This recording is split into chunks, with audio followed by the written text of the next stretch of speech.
bien-aimés, soyez bénis. Le titre du message de ce soir, c'est « Persévérer dans la communion fraternelle ».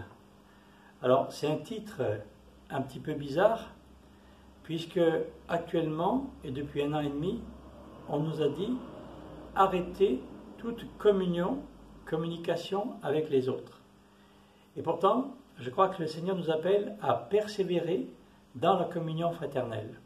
Alors pour cela, je vais vous lire un texte. C'est dans Actes chapitre 2, verset 41. Ceux qui acceptèrent sa parole furent baptisés, et en ce jour-là furent ajoutées environ 3000 personnes. Ils persévéraient dans l'enseignement des apôtres, dans la communion fraternelle, dans la fraction du pain et dans les prières. La crainte s'emparait de chacun et il se faisait beaucoup de prodiges et de signes par les apôtres. Tous ceux qui avaient cru étaient ensemble et avaient tout en commun. Ils vendaient leurs biens et leurs possessions et ils en partageaient le produit entre tous, selon les besoins de chacun. Chaque jour, avec persévérance, ils étaient au temple, d'un commun accord. Ils rompaient le pain dans les maisons et prenaient leur nourriture avec allégresse et simplicité du cœur. Ils louaient Dieu et obtenaient la faveur de tout le peuple. Et le Seigneur ajoutait chaque jour à l'Église ceux qui étaient sauvés. Alors, cette première Église, eh bien, elle persévérait, et c'est les 4 persévérances dont on parle très souvent, persévérait dans l'enseignement des apôtres. Et il faut reconnaître qu'au niveau de l'enseignement, eh bien, l'Église, les églises, les ministères ont assuré, au travers maintenant de la visio, telle que nous faisons maintenant, des chaînes YouTube, des Zooms, etc., l'enseignement biblique a continué d'être apporté. Et puis ensuite, eh bien, il y a eu la communion fraternelle. Alors là, ça a été parfois totalement interrompu, strictement, d'autres fois de manière très partielle. Parfois, on a pu se retrouver, mais avec des masques, on est encore avec des masques, avec gel, distance, etc. Et là, la communion fraternelle, eh bien, elle a été, on peut dire, vraiment stoppée. Il persévérait dans la fraction du pain. Alors la Sainte Seine a été aussi arrêtée, et puis on a trouvé des systèmes pour qu'on puisse avoir des petites parts individuelles, faire ensemble, mais avec des parts individuelles. Et la Sainte Seine, on a pu persévérer dans la Sainte Seine. Et puis, eh bien après, il est dans les prières, et dans les prières aussi, eh bien, que ce soit dans nos maisons ou quand on a pu se retrouver, même avec le masque, et actuellement encore tous les mardis soirs, eh bien, on prie, tous les dimanches on prie. Donc la prière continue, on a persévéré. Mais je me suis rendu compte qu'il y a une chose dans laquelle, eh bien, c'est très compliqué de persévérer, c'est dans la communion fraternelle. Parce que nous n'avons pas été privés d'enseignement, nous n'avons pas été privés de fraction du pain finalement, puisqu'on a pu la remettre en route d'une manière pas tout à fait comme avant, bien sûr. Nous n'avons pas été privés des prières, mais nous avons été privés de la communion fraternelle. Nous avons essayé d'assurer des choses. On les voit, ils partagent, ils mettent en commun leurs biens, ils partagent le produit entre tous. Nous avons pu aider des personnes, faire des soutiens fraternels, parce qu'il y a des frères, des bien-aimés qui ont eu besoin. Donc, en fait, tout cela, on a pu persévérer, on a pu le faire et louer Dieu. Nous avons continué à louer Dieu, à honorer Dieu. Mais dans quoi nous n'avons pas pu persévérer? Qu'est-ce qui t'a manqué pendant ces 1 an et demi? Qu'est-ce qui t'a manqué? Eh bien, c'est la communion fraternelle. Alors, qu'est-ce qui nous a manqué? D'abord les gestes d'affection. Gestes d'affection, 1 Thessaloniciens 5, 26 dit « Saluez-vous par un saint baiser ». Ça, c'était fini.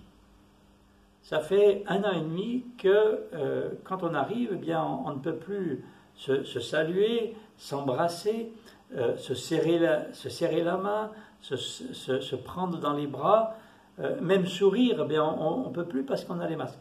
Il y a les yeux qui sourient, mais pas la bouche. Donc, tous les gestes d'affection, eh bien, ça fait 1 an et demi qu'on en est privé.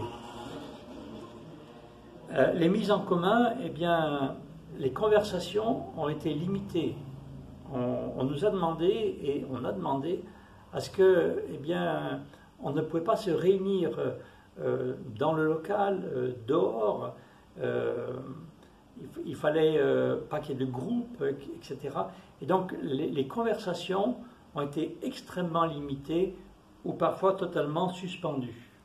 Les échanges, bien sûr, tous les échanges fraternels dans une église, il y en a beaucoup. Une église qui vit, la vie, ça s'échange. Tous les partages, toutes les œuvres communes que nous faisons, tout cela, eh bien, toute cette mise en commun, elle a été arrêtée ou très très light. Et puis, on a été aussi privé de repas communs. Prendre le temps de manger tous ensemble, notre réveillon des familles du 31 décembre, qui est une immense joie tous ensemble, eh bien, on n'a pas pu le faire.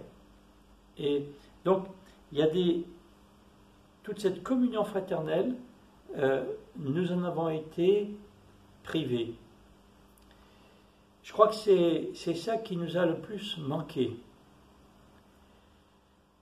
Et je crois que, encore, ce n'est pas rétabli. Même si nous voyons certaines améliorations, vite le ciel se couvre, les nuages sombres arrivent en nous disant attention, il y a des nouveaux variants. Et on nous dit attention, il faudra peut-être prendre des mesures sanitaires nouvelles dans cet été. Waouh, on se dit mais alors ça va donner quoi?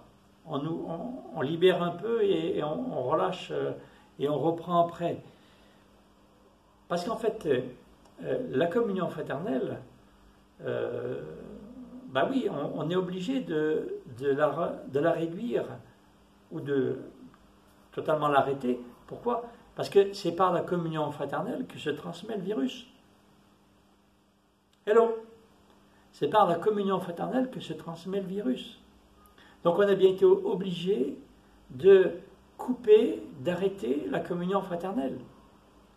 Et si nous ne voulons pas que notre frère, notre sœur, si nous ne voulons pas lui transmettre quelque chose qui pourrait être mauvais, eh bien, d'abord le premier geste barrière, c'est un geste d'amour, c'est un geste envers mon frère, ma sœur, c'est un geste où je ne veux pas lui transmettre quoi que ce soit si je l'avais. Si j'étais porteur sain, comme on dit, cas contact, enfin. Donc la communion fraternelle, eh bien, pour l'instant, elle n'est pas reprise. Et je crois que c'est bien ce qui nous a manqué, ce qui t'a manqué. Alors comment compenser, comment remplacer cette communion fraternelle? D'abord, il a dit persévérer. Et je pense que la Bible est pour chaque époque et l'époque du Covid. Donc s'il a dit persévérer dans l'enseignement des apôtres, on va le continuer. Persévérer dans la communion fraternelle, on va le continuer. Alors comment faire? Alors, eh bien, il y a les moyens électroniques. L'apôtre Paul, Pierre, l'apôtre Jean, quand ils étaient éloignés, eh bien, ils écrivaient. Et aujourd'hui, eh bien, nous écrivons des SMS, des WhatsApp, des signals, enfin ce que nous voulons, l'ordi. Nous communiquons. L'apôtre Paul, il communiquait avec... En fait, la communion fraternelle se faisait au travers d'écrits, au travers de moyens de communication. Et c'est ce que nous faisons et c'est ce que nous devons continuer de faire. Pourquoi je fais une prédication comme ça? Parce que je crois que le risque, c'est que nous abandonnions la communion fraternelle. C'est que nous restions chez nous. C'est que nous baissions les bras. Alors que nous devons continuer, parce qu'il a dit persévérer dans la communion fraternelle. Persévérer. Alors, comment faire? Eh bien, vous pouvez parler à vos frères et à vos sœurs au travers des moyens électroniques. Vous pouvez les voir aussi. Et Moi, j'ai été étonné de voir combien ça fait du bien de voir quelqu'un au travers d'un écran. Ma sœur, un jour, m'a dit, on se téléphone régulièrement, elle est vers Saint-Étienne, et puis elle me dit, est-ce qu'on peut se faire une visio? Je lui dis, oui, si tu veux. Et là, j'ai pu la revoir. Ça faisait quelques mois qu'on ne s'était pas vu. C'est ridicule, une chose comme ça. Mais ça fait du bien. Ça fait du bien de voir. Alors, utilisez tous ces moyens qui nous permettent d'avoir de la communion fraternelle. Persévérer, trouver les moyens et continuer. Mais il n'y a pas que ça. Parce que l'Église continue à se réunir. Dès que nous pouvons nous réunir au niveau de l'Assemblée, nous le faisons. Nous le faisons par des cultes, nous le faisons par des réunions de prière. Nous continuons. Et nous, dès que nous pouvons, nous continuons. Mais bien sûr, tu peux te lasser. Tu peux te lasser de ces réunions. Pourquoi? Parce que les réunions sont courtes. Rappelez-vous, nos cultes duraient 2 heures. Et parfois même au bout des 2 heures, on avait encore envie de rester. Et là, on a mis 1 heure. Parce que y a le masque qui doit être gardé en permanence. Alors, 1 heure de culte, c'est très court. Mais nous devons persévérer. Persévérer parce que quelqu'un m'a dit, mais c'est mieux que rien, pasteur, c'est mieux que rien. Donc nous devons, même si les réunions sont courtes, moi je vous dis, persévérer. Auparavant, nous venions, nous installions, nous prenions les places que nous voulions. D'ailleurs, certains avaient même des places un petit peu perso, on savait qui se mettait là, etc. Chacun se met un petit peu à sa place. Aujourd'hui, vous êtes obligé de vous inscrire pour venir au culte et vous êtes en plus obligé d'être placé là où on vous met. Et selon les familles qu'il y a, on est obligé de vous mettre parfois là, d'autres fois là, d'autres fois là. Alors c'est très ennuyeux, mais ça nous permet d'avoir le maximum de personnes dans des conditions sanitaires remplies. Mais c'est vrai que c'est pas terrible. Alors, moi je te dis, si les cultes, si la communion fraternelle, c'est pas top avec ces placements, moi je te dis, persévère. Persévérer dans la communion fraternelle. Et puis, les discussions fraternelles, à certains moments, elles ont même été interdites. On disait, si vous sortez dehors, pas de discussion, ou très réduite. Les discussions fraternelles qui reprennent, mais persévérez, même si vous êtes obligé d'avoir les gestes barrières, les masques, faire attention aux uns et aux autres. Vous ne pouvez pas vous prendre dans les bras, mais persévérez. Nous en verrons le bout. Et puis, les activités des enfants ont été arrêtées. Persévérer dans la communion fraternelle. L'Église a voulu faire quelque chose pour que les parents puissent faire quelque chose pour leurs enfants. Alors, nous avions régulièrement des ministères, des visiteurs, des pasteurs qui étaient de passage, qui étaient invités, et puis nous-mêmes, les ministères locaux, nous partions, et il y avait des échanges comme ça avec des églises. Tout cela, bien sûr, s'est arrêté. Évidemment, c'est toujours les mêmes intervenants, c'est très souvent les mêmes intervenants. Alors, on peut se lasser peut-être. J'ai envie de te dire, pour la communion fraternelle, pour que tu puisses être présent dans ce lieu de prière, pour que tu puisses remplir ton rôle de disciple de Jésus, tu vas persévérer. Même si les conditions ne sont pas top, mais tu vas persévérer.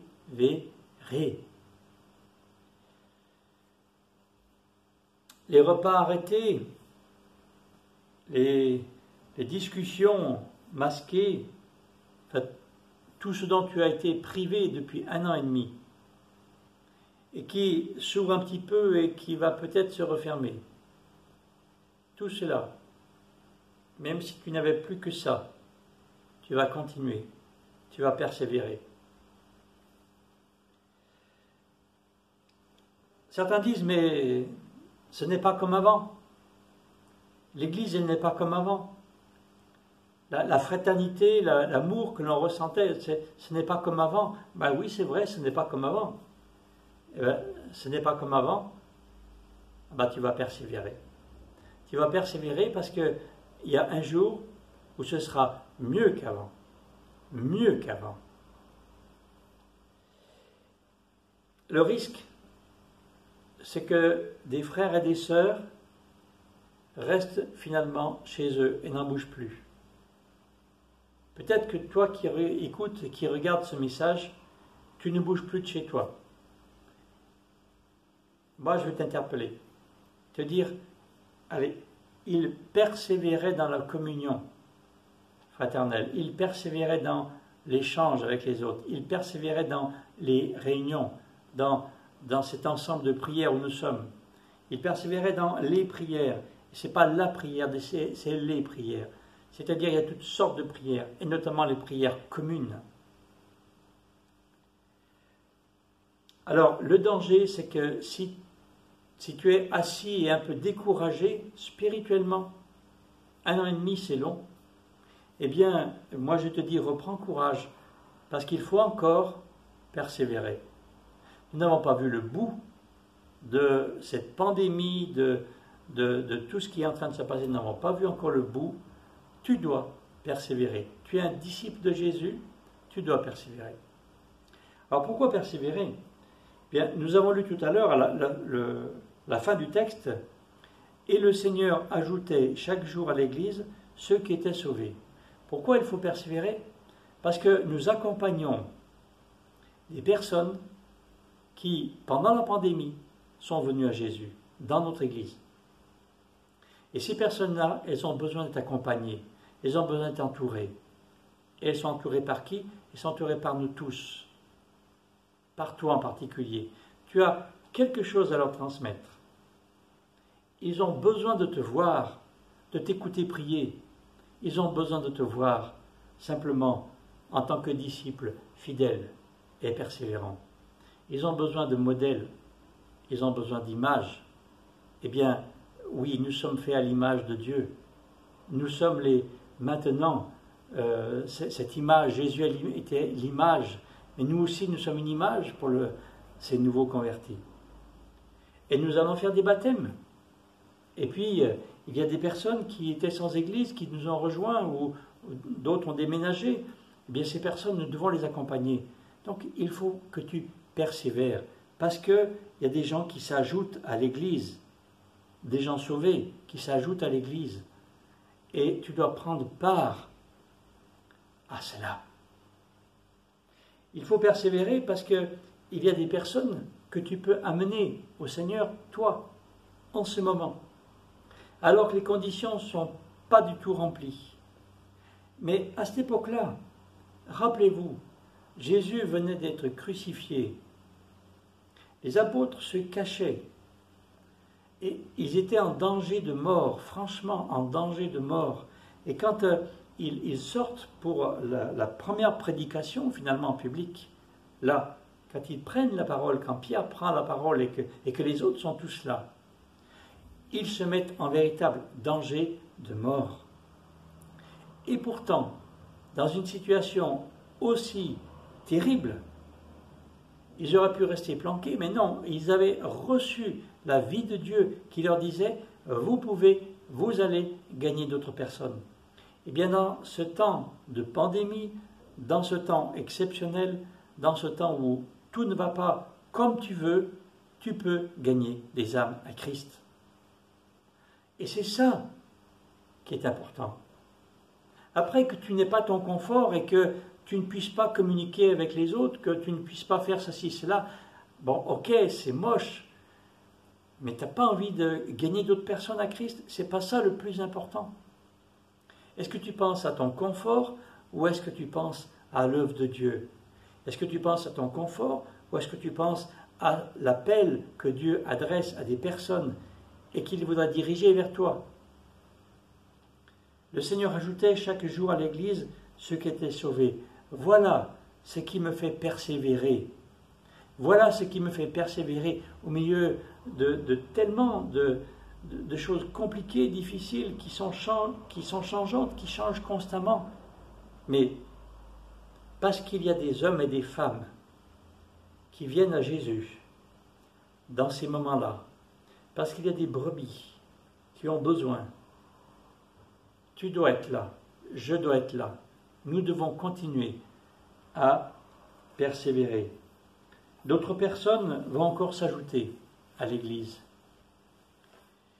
Nous allons voir après cette pandémie, plein de personnes arrivées. Cette pandémie a déclenché toutes sortes de peurs et de frayeurs dans la société. Nous ne connaissons pas les réactions qui vont se produire après. Mais ce que je sais, c'est que c'est après, nous allons voir encore arriver plus de monde à l'Évangile. Donc il n'est pas temps de t'arrêter, il n'est pas temps de rester chez toi, mais il est temps de persévérer dans la communion fraternelle, avec l'Église, avec ton Église, avec tes frères, avec tes sœurs, dans les conditions que nous avons, dans les conditions que nous aurons plus tard, nous verrons, peu importe, continue à persévérer dans la communion fraternelle. Que le Seigneur vous bénisse.